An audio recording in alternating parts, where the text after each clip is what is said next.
The town of Willow Creek sat small and stubborn against the edge of the desert, where the wind never stopped blowing and the dust never stopped settling. Folks there lived by two things, the Bible and the barrel of a gun. And in the middle of it all was Clara Bishop, the preacher's daughter, raised to believe that sin hid behind every shadow, and that a woman's virtue was worth more than gold. At 18, Clara had never been kissed. She'd never danced at a barn social, or let a man hold her hand longer than decency allowed. Her days were spent teaching Sunday school, sewing with the church ladies, and tending her father's rose garden that somehow bloomed in dry, unforgiving soil. But in her heart, she felt something restless, like a wild horse pawing the ground, waiting to run free. The summer the story began, the land was scorched by drought. Cattle died where they stood, and tempers in town ran short. There were rumors, too, whispers that Apache warriors had been seen near the river stealing horses and food. The menfolk spoke in anger, and the preacher thundered from his pulpit that the Lord's chosen must stand against the heathen. Clara listened quietly from her pew, though part of her wondered what kind of people lived out there in the Red Hills. People who didn't wear shoes, who worshipped the sun and spoke to the wind. One evening, when the sun burned low and red, Clara rode out alone to gather wild herbs for her father's medicine chest. She shouldn't have gone that far from town, but she liked the quiet, the way the river sounded against the stones, the way her thoughts could stretch out without being judged. She knelt in the reeds, filling her basket, when a strange sound made her freeze. It wasn't the cry of an animal or the splash of a fish. It was a groan, a man's voice, low and pained. Her heart kicked like a startled deer. Slowly she turned toward the sound, pushing aside the brush. That's when she saw him. At first she thought he was dead. A man lay half in the water, his bare chest streaked with blood, an arrow broken off near his ribs. His long black hair floated around his face, and his skin glowed bronze beneath the dying light. Then his eyes opened, dark, sharp, burning with both pain and pride. Clara gasped, stumbling backward. Every story she'd ever heard shouted in her head, Apache.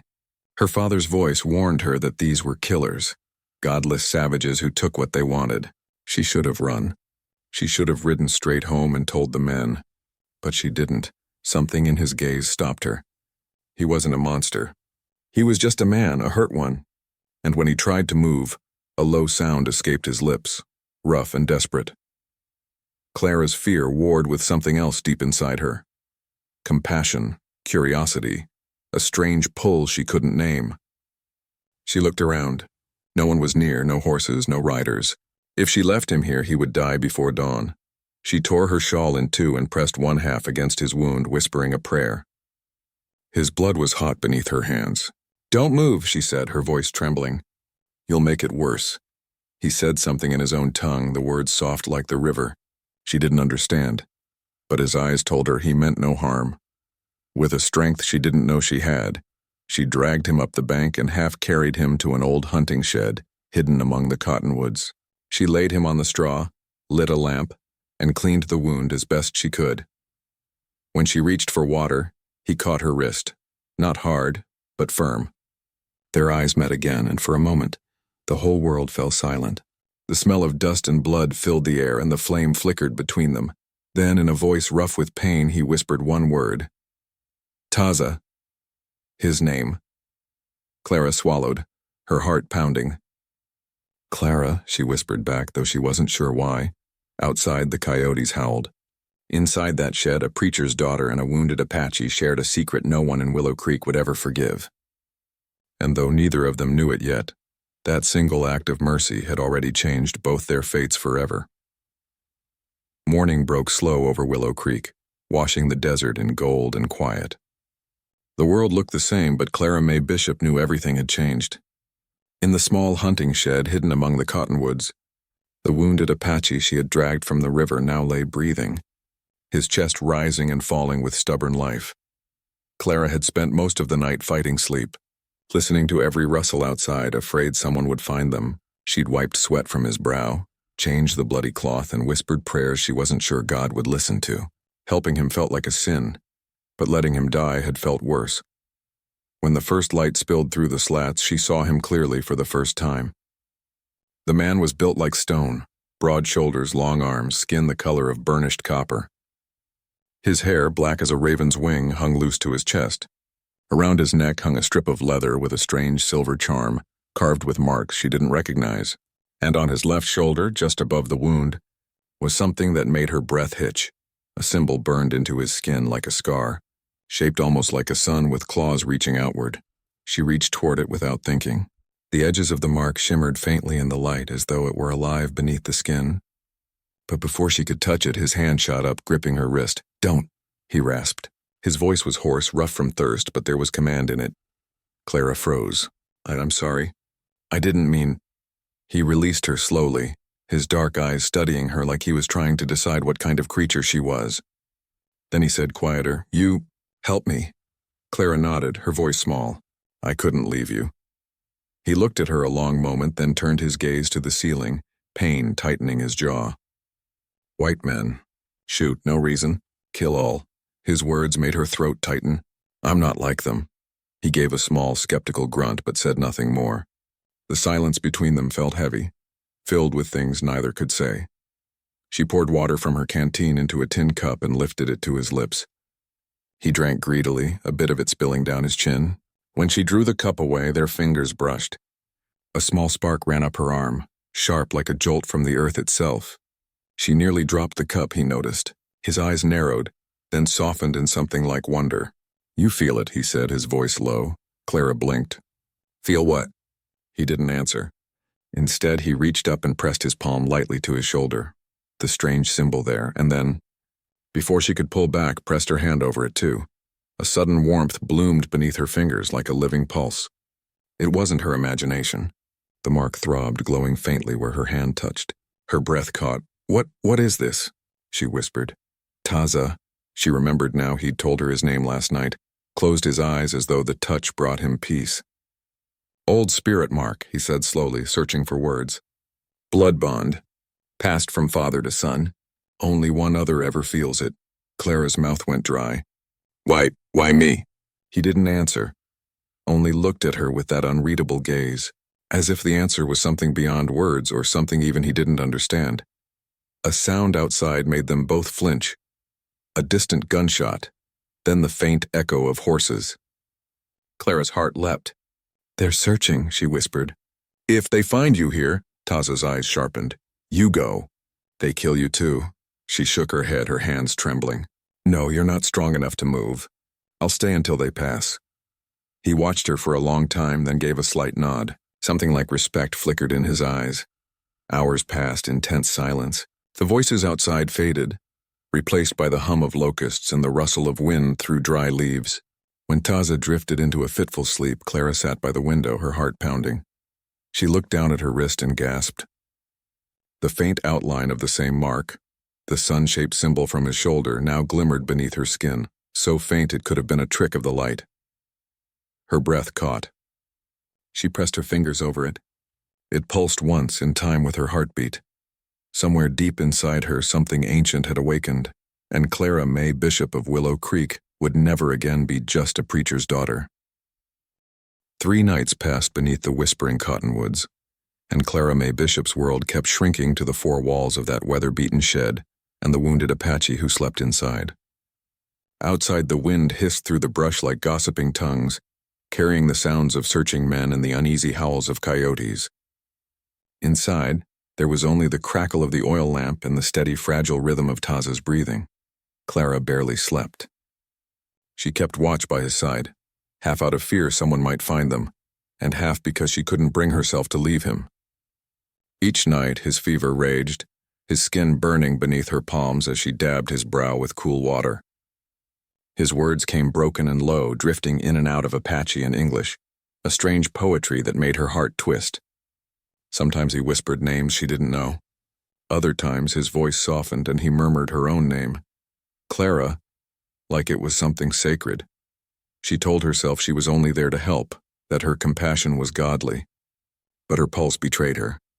Whenever he stirred, whenever those dark eyes opened and found hers, something in her chest fluttered like a trapped bird. One night, when the moon hung high and silver, she found herself studying him in the lamplight, his face strong and scarred, the tattooed mark that curled across his shoulder like a brand from some old god. the way his chest rose and fell beneath the thin blanket. He looked nothing like the monsters she'd been warned about all her life. She caught herself reaching out again, her fingers trembling as they brushed near that strange mark. Before she could touch it, his hand shot up and caught hers. His eyes opened, dark and clear now, the fever gone. "You shouldn't," he said softly. Her breath caught. "It's strange. When I'm near you, I feel it." He released her, his gaze searching hers. "You feel the mark?" "Yes," she whispered. "It burns sometimes, like fire beneath my skin." She turned her wrist to show him the faint outline of the symbol, still glowing ever so slightly in the lamplight. It wasn't there before. For a moment he didn't speak. Then he sat up slowly, wincing as the wound pulled. "This mark is not meant for you. It is of my people, passed through blood and spirit. You took my pain, my life, when you saved me." Clara's throat went dry. "Then it's a curse?" Taza shook his head. "Not curse. Not blessing. Bond." His voice dropped to a whisper. "Now you see what I see. Feel what I feel. The spirits joined us when you touched my blood." The words made her shiver. It couldn't be true. Such things belonged in the stories old women told by firelight, not in the world she knew. Yet deep inside she knew it was true. The proof pulsed on her wrist, alive as her own heart. "Then, what happens now?" she asked quietly. He looked at her a long while before answering. "When the sun sets again, I go. My people think me dead. They must not find you here." Her heart twisted painfully. "You'll die out there." "You can barely stand." His mouth curved in a faint smile. "I have lived through worse." Clara turned away, blinking hard. "If they find you, they'll kill you. If they find me here with you, they'll call me worse than a sinner." He watched her for a moment, then said, "You are brave, Clara of the White Church. You saved my life when others would have taken it." His voice softened on her name, and something about the way he said it made the air between them thicken. He reached out, brushing his fingers lightly against her wrist, right over the mark. It flared warm, and a shock went straight through her. "Taza," she whispered, her voice trembling. He drew back, his expression unreadable. "Sleep now. Tomorrow I leave." But Clara couldn't sleep. She lay awake long after he closed his eyes, staring at the faint mark glowing on her skin, wondering if she'd just bound herself to something wild and eternal. Outside, the desert wind rose and sang through the trees like a restless spirit, and as she listened, Clara realized she could almost hear his thoughts, soft whispers in a language she didn't understand, echoing inside her head. Whatever had passed between them that night by the river wasn't over. It had only just begun. The morning sun burned harsh over Willow Creek, streaking the dust roads with gold and shadow. Clara Bishop awoke with a start, her palms damp from restless sleep, and instinctively lifted her wrist to examine the faint, shimmering mark. It had not faded overnight. In fact, it seemed to pulse beneath her skin like a tiny heartbeat of its own. Clara's breath caught. Her fingers traced the outline again, a mixture of fear and fascination coursing through her. How could it be there? She had only touched him barely. Just enough to press her hand to his wounded shoulder. Yet now the strange symbol, the same as the one branded on Taza's body, glimmered faintly across her pale wrist. Panic surged through her chest. She remembered her father's warnings, the preacher's fire and brimstone tales, and the whispers of women in town who said the Apaches carried evil in their blood. If anyone saw this mark, God help me, she thought. They will burn me out of Willow Creek like a witch. She rushed to the small basin of water in the shed, scrubbing desperately. Dirt and sweat vanished beneath her frantic hands, but the mark remained, glowing faintly like a secret that refused to be hidden. Her heart pounded in her chest. It isn't just a mark, it's him. She realized then, in a surge of both terror and awe, that when she had touched Taza, something had passed, something alive. Clara stumbled back, shaking. No, this can't be," she whispered to herself. But the sensation pulsing from her wrist was unmistakable. A heat that ran like fire along her veins, a rhythm that matched her own heartbeat, but carried an otherworldly power. It wasn't her imagination. It wasn't a dream. It was real. Suddenly, movement outside made her freeze. Dust swirled at the edge of the shed, and she could hear the faint creak of wagon wheels and the distant clatter of hooves. The men of Willow Creek were patrolling the hills, hunting any Apache they could find and anyone foolish enough to aid him. Clara's stomach twisted. If they found her with the mark, there would be no explanation that could save her. Her father, her family, The town, everything she had ever known could turn against her in an instant. And yet, even as fear clenched her, there was a part of her that could not deny what had happened. The mark was no curse, it was a connection, a bond. She fell to her knees, pressing her palm to the glowing symbol, and felt it hum beneath her touch. A strange warmth spread through her, coursing up her arm and into her chest. It felt alive, like it carried Taza's presence with it. She closed her eyes, imagining him lying in the shed just days before, his dark eyes fierce yet vulnerable. A sudden whisper brushed her ears, almost like the wind speaking, and she felt a chill. "You are chosen," a voice seemed to say. Chosen for what? She wondered, her heart racing. The mark pulsed again, and she realized the truth. Taza's life and his secret had found its way into her own. She could feel his strength, his pain, his spirit entwined with hers. She was no longer just Clara May Bishop. She was something new. Something changed. Tears blurred her vision. She wanted to scream, to cry, to run, but she couldn't. The mark anchored her in place as though the desert, the wind, and Taza himself had claimed her.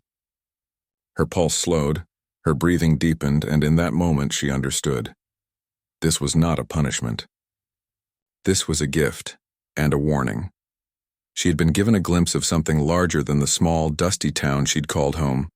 And with that revelation came a frightening truth.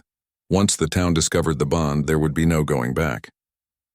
Her life, her family, her innocence, all of it was changing. Clara rose from her knees and stared out at the hills, the wind tugging at her skirts and hair. Somewhere beyond the cottonwoods, Taza waited, and somewhere inside her a new strength had awakened, a strength that would either save them both or destroy everything she had ever known. She clenched her fist over the glowing mark, determination hardening in her chest. She would not be afraid. Not yet, not while Taza lived. Not while the secret, the bond, still burned between them. And with that, Clara May Bishop of Willow Creek stepped into a world she no longer recognized. A world of danger, passion, and a bond that could not be broken.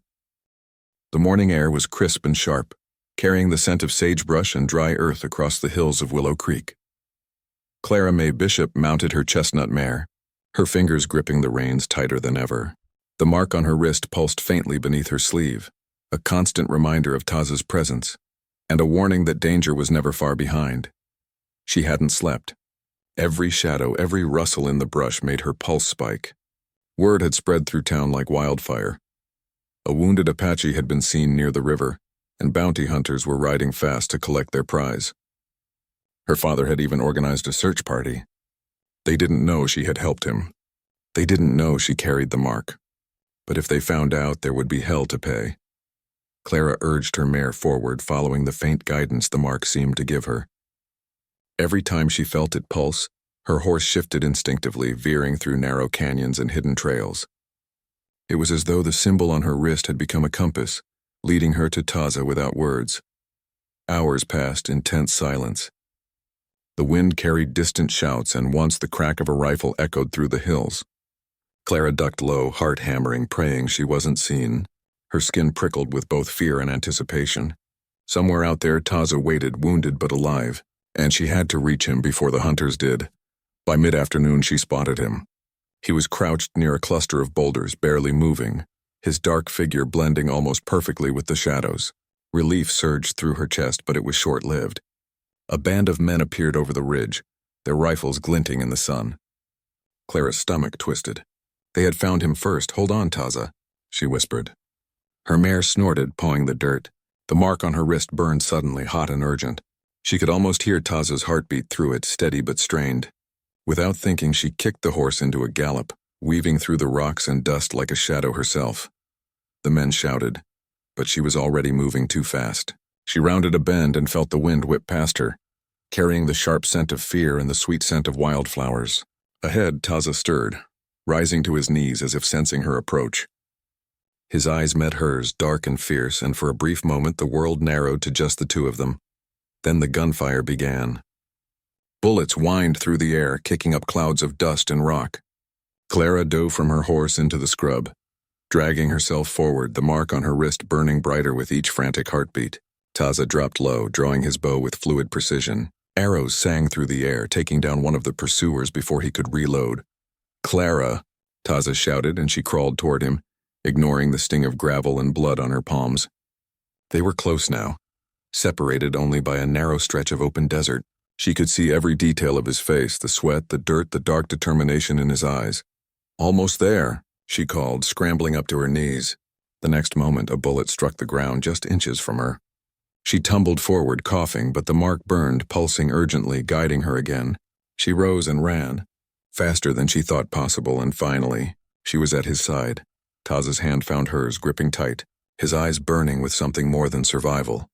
Something primal, something tied to the bond they now shared. The mark pulsed again, hot and steady, and Clara knew with a clarity that frightened and thrilled her at once that their fates were now entwined. "Let's go," Taza said, voice low and commanding. "I know a place they will never find us." Together they ran through the canyon, shadows blending with shadows, two figures bound by blood, by mark, and by something neither fully understood. The hunters' shouts faded behind them, carried away by the wind, but Clara felt the mark pulsing against her skin, constant, alive. And she knew that this was only the beginning of a path that would change her life forever. And as the sun began to set, burning the horizon with fire and gold, Clara Bishop realized that she was no longer just a preacher's daughter. She was something new, something marked, something that could not turn back. Night had fallen over the canyon, blanketing the desert in inky blackness pierced only by the silver light of the moon. Clara Bishop rode quietly beside Taza, her chest heaving from exertion, her fingers tracing the faint glow of the mark on her wrist. It pulsed now in rhythm with his heartbeat, a living, breathing bond that tied them together in ways she didn't fully understand. They reached a hidden ravine where Taza had stashed his few belongings. A small fire burned, casting flickering shadows over the jagged rocks and low scrub. Taza sank to the ground, wincing as pain shot through his side. Clara dismounted, dropping beside him, feeling the heat of the mark spread up her arm, hot and urgent. "You saved my life," he said finally, voice low and rough like gravel. "But the bond, it is not yours to bear lightly." Clara's eyes widened. "Bond?" she whispered, tracing the outline that now glowed faintly beneath her sleeve. "I don't understand. What does it mean?" Taza looked at her, the firelight reflecting in his dark eyes. "It is the blood bond of my people," he said slowly. "When a warrior is marked, his life is tied to another. Only one ever carries a part of it with them. It is not done lightly. It is sacred, dangerous." Her pulse quickened. "So, I'm carrying part of you?" He nodded. "Your spirit touched mine when you healed me. When you pressed your hand to my wound, you did not just save my life, you bound yourself to me. The mark is proof. Your blood, your soul intertwined with mine." Clara trembled. "Does that mean we are connected?"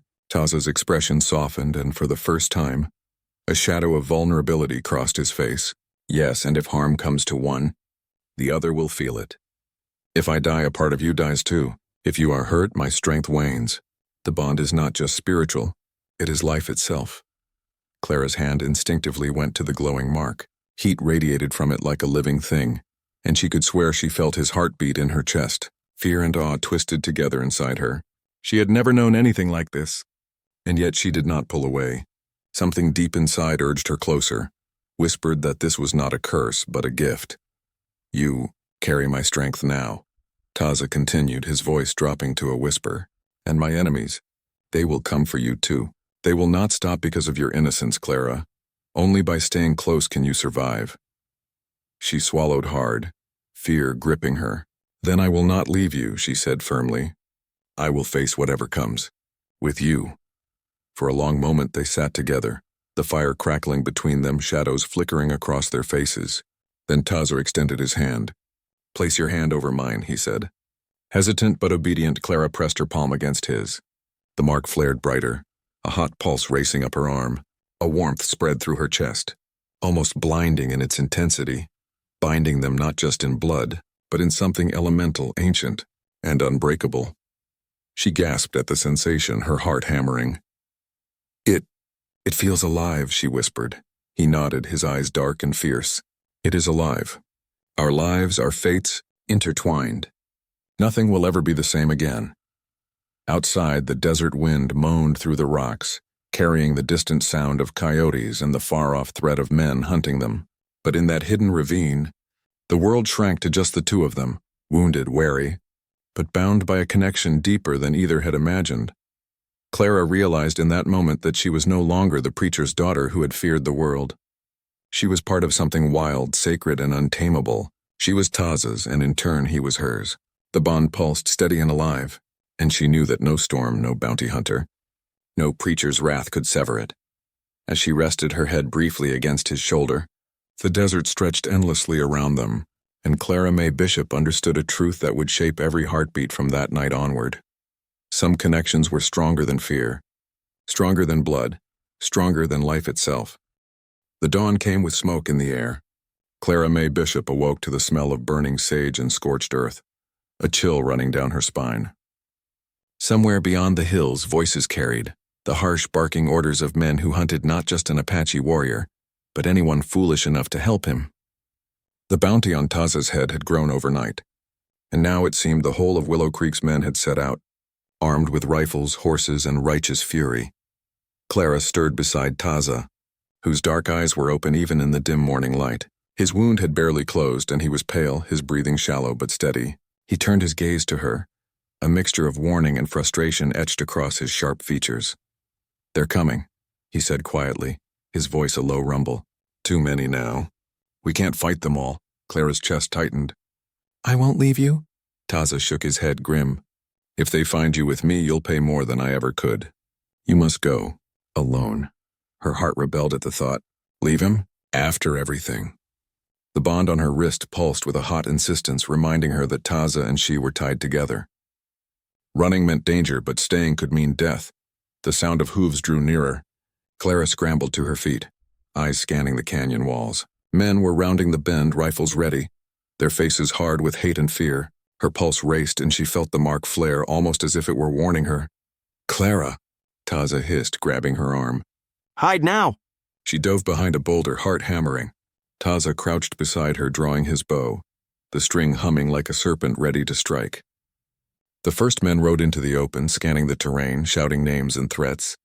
They hadn't expected resistance. Taza loosed an arrow, and a shout rang out as it struck true. Clara's breath caught. Another man raised his rifle, and she saw it as clearly as if the world had slowed. The bullet aimed at Taza.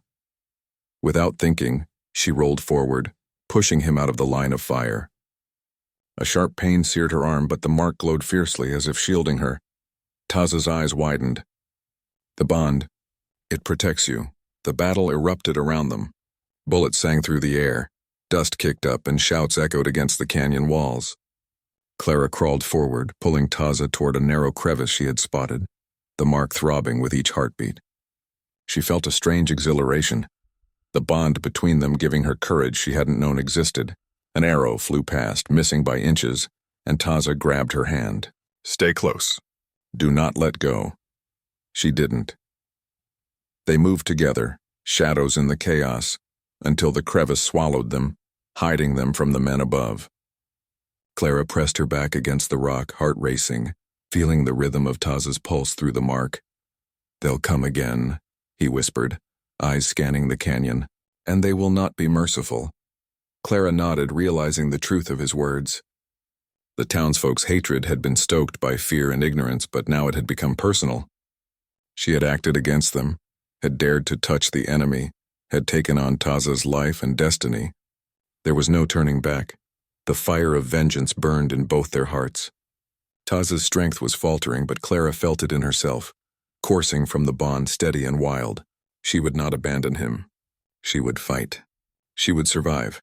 As the sun rose higher, casting long golden streaks across the canyon, Clara Bishop knew they were marked, hunted, and bound together by something stronger than fear, stronger than hatred, stronger than life itself.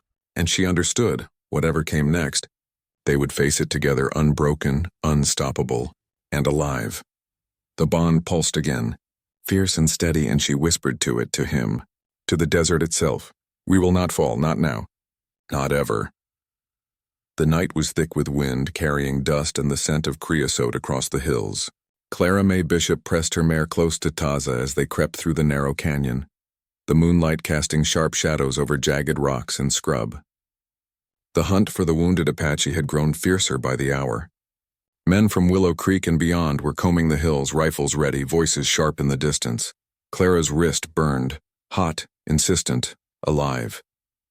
The mark guided her, pulsing with Taza's heartbeat as if it were a living compass.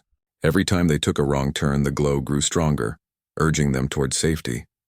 It was both comforting and terrifying, a reminder that the bond between them was more than spiritual. It was urgent, elemental, unbreakable. Taza moved carefully, favoring his wounded side. Clara kept pace, her fingers brushing the mark instinctively. She had never felt anything like this. Fear and exhilaration mixed with a pulse of power she didn't fully understand. Somewhere deep in the canyon, a coyote's howl echoed sharp and wild, and she shivered. The desert seemed alive with danger tonight, but also with promise. "They're closing in," Taza whispered, his voice barely audible over the wind. "We need to move faster." Clara urged her mare forward, picking a narrow, hidden path that twisted between boulders. The bond burned hotly, guiding her every step, every choice. She could feel Taza's presence like a pulse inside her chest, a rhythm that mirrored her own heartbeat. We are one now, she realized. One life, one fate. Suddenly, the distant bark of rifles broke the night. Men had spotted them. Clara's stomach dropped. "We can't outrun them," she whispered. "Yes, we can," Taza replied, grim. He swung his bow, knocked an arrow, and fired toward the ridge, distracting the hunters just enough for Clara to twist the mare sharply down a hidden ravine. Dust and gravel sprayed around them as hooves clattered over the uneven ground. She glanced back. Rifles flashed against the moon, but the men were momentarily stalled. The path narrowed, forcing them to dismount. Clara helped Taza to his feet, supporting his weight. The wind carried shouts and footsteps closer, but the mark pulsed fiercely now, lighting the way. It seemed to pull them, a subtle glow against her sleeve, guiding them through the twists and turns of the canyon. Hours passed like this. Every step was a gamble, every shadow a threat. Yet through it all, Clara felt a strange serenity. The bond was more than a connection. It was strength, courage, a tether to the man who had changed her life in ways she could barely comprehend. Finally, they reached an old dry creek bed, hidden beneath the overhang of rocks and thick desert scrub. Taza lowered himself onto a boulder, exhausted, but Clara pressed close. The moonlight reflected off the mark on her wrist, now glowing with a steady warmth, a reminder that they were alive, and that they belonged to each other. "They'll keep coming," Taza murmured. "The men, your father, bounty hunters, they'll never give up." Clara nodded, her hand brushing over the mark. "I don't care," she said firmly. "I'm not leaving you. We'll survive. Together." Taza's eyes softened, and for the first time Clara saw something more than fear and weariness in his gaze. There was trust. There was acceptance. And there was the quiet, undeniable acknowledgement of the bond between them, the blood bond that had chosen her, tied their lives together and would not be broken. They settled in for the night, huddled beneath the rocks as the wind moaned around them. The desert stretched endless and wild, alive with shadows, danger, and the secrets of the past. But Clara Bishop no longer felt small, frightened, or powerless. The mark pulsed gently, a heartbeat of fire and life, reminding her that she was no longer just the preacher's daughter of Willow Creek. She was bound. She was marked. She was alive, and she would fight, run, and survive with Taza at her side no matter what the world sent after them. The sun dipped low over the horizon, painting the desert sky in fiery reds and golds, as Clara Bishop and Taza made their way toward the hidden Apache camp deep in the canyon. Every step was heavy with exhaustion, yet the bond on Clara's wrist pulsed insistently, guiding them like a living compass. The mark throbbed in tune with Taza's heartbeat, and she felt it deep in her chest, an inescapable connection that had grown stronger with every trial. They reached the camp just as the last light of day faded behind jagged rocks. Smoke spiraled gently from a small fire, and Taza's people were gathered in silence, eyes sharp and wary. They had heard of the wounded warrior and the girl from the White Town. Some whispered in fear, some in curiosity, but Taza's gaze did not waver from Clara. "You brought her," one of the elders said, his voice low, tinged with suspicion. "She carries the mark." Taza nodded. "Yes, it was not her choice, but she bears it as I do. The bond is real. She saved me, and now she is mine as I am hers." The murmurs of the tribe rippled through the camp.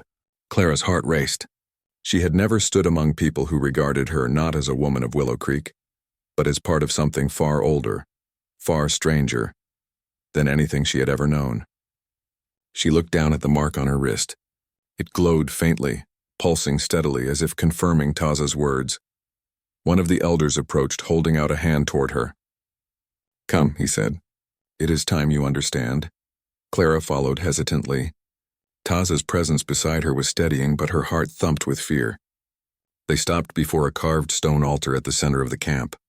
Symbols similar to the one on Taza's shoulder and her wrist were etched deep into the rock. The elder traced them with a gnarled finger. "The mark you bear," he said, voice reverent, "is ancient. It is not mere ink, nor is it a scar. It is the spirit of the warrior passed from father to son, now shared with you. It ties your blood to his. It carries strength, courage, and the memory of our people. And it carries a burden. Those who carry it are bound together in life and death. It cannot be broken." Clara's fingers brushed over the glowing symbol. The warmth surged through her, and she felt Taza's pulse deep inside herself. She gasped. This was more than survival, more than protection. She was a part of something older than the town, older than the desert. She carried Taza's spirit within her. He placed his hand over hers, and the mark flared brightly for a moment, illuminating their faces with a soft, otherworldly glow. "You are tied to me now," he said, voice low but steady. "Whatever comes, we face it as one. The hunters, the men from your town, they cannot separate what is joined by blood and spirit." The revelation hit Clara like a wave. She had never imagined anything like this. A life bound not by fear, not by law or town, but by an invisible thread of strength, courage, and trust. She looked at Taza, seeing not just the wounded warrior she had saved, but a man whose life was now inseparable from hers. A shout broke the moment, distant but urgent. Hunters had tracked them this far. Clara felt the bond flare again, a warning and a surge of power. Taza drew his bow, arrows flying with deadly precision as Clara reached instinctively for the mark, letting its warmth fill her with courage. The world seemed to slow. She could feel Taza's thoughts, his instincts, his strength flowing into her. She realized the truth. This bond was more than sacred, it was survival. And it was fierce. And it was theirs. As the first of the hunters crested the hill, Clara stood, hand over the glowing mark, heart aligned with Taza's. They would fight. They would survive. They would not be separated. And deep in her chest, Clara felt it. The warrior's secret was no longer his alone. It was theirs together, bound in blood, spirit, and unbreakable courage. The sun rose blood red over the canyon, painting the cliffs in fire and shadow. Clara Bishop and Taza stood atop a ridge, the wind whipping through their hair, dust swirling around their boots. Behind them, the Apache camp stirred quietly, watching as the girl from Willow Creek, now no longer just a preacher's daughter, stood side by side with the warrior whose life she had saved. The mark on Clara's wrist glowed faintly in the morning light, a reminder of the bond that had carried them through danger, fear, and the fury of those who had hunted them. Taza's own mark, burned into his shoulder, pulsed in rhythm with hers. They were no longer separate. Life and death, strength and spirit, fear and courage, they were all shared, fused together in a bond that neither time nor man could sever. The memory of their flight through the desert was fresh. Clara remembered the gunfire, the dust, the arrows that sang past them like angry spirits, and the thrill of survival. Their lives intertwined by the strange ancient power of the mark. She remembered the bond's first surge of life beneath her fingers, the warmth that had spread from Taza's wound into her veins, and the knowledge that she was now part of something larger, wilder and eternal. "You saved me," Taza said softly, his dark eyes steady on hers. "But in truth, it was I who saved you as well. The bond chose you. The spirits chose us both." Clara swallowed, feeling a swell of emotion. She had come to the desert as a timid girl, afraid of men, afraid of life, afraid even of her own heart. But the bond had changed her. It had forged courage, resilience, and love out of fear and doubt. And now, facing the dawn with Taza at her side, she understood the truth. Some connections were stronger than any law, any town, any prejudice. Some connections were eternal. The Apache elders approached, their steps deliberate and measured. One placed a hand on Taza's shoulder and then on Clara's, signaling acceptance. The tribe had witnessed the bond, the courage, and the survival. The girl from Willow Creek was no longer an outsider. She was part of their story, part of their people and part of the warrior's heart. Together, Taza whispered. We are unstoppable. Clara nodded, eyes bright, the warmth of the mark steady beneath her sleeve. She reached out and took his hand, their fingers intertwining. The bond pulsed stronger than ever, sending a rush of heat and life through her chest. She could feel his heartbeat as if it were her own. She could feel his thoughts, his strength, his unspoken promises. And she knew with a certainty that shook her to the bone that nothing in the world could ever tear them apart. From the canyon below came the distant shouts of hunters, the echo of a world that had sought to destroy them. But Clara and Taza did not flinch. The mark glowed brighter, its energy anchoring them, giving them clarity, courage, and power. They were a force of destiny, bound in blood, spirit, and love. Let them come, Clara said quietly, a fierce smile on her lips. We are ready.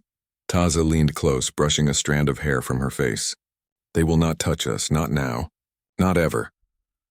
As the wind carried their words across the canyon, the bond pulsed one last time in the morning light, a living testament to their courage, their survival, and their unbreakable connection. And in that moment, Clara Bishop and Taza, the wounded warrior and the preacher's daughter, became more than legend.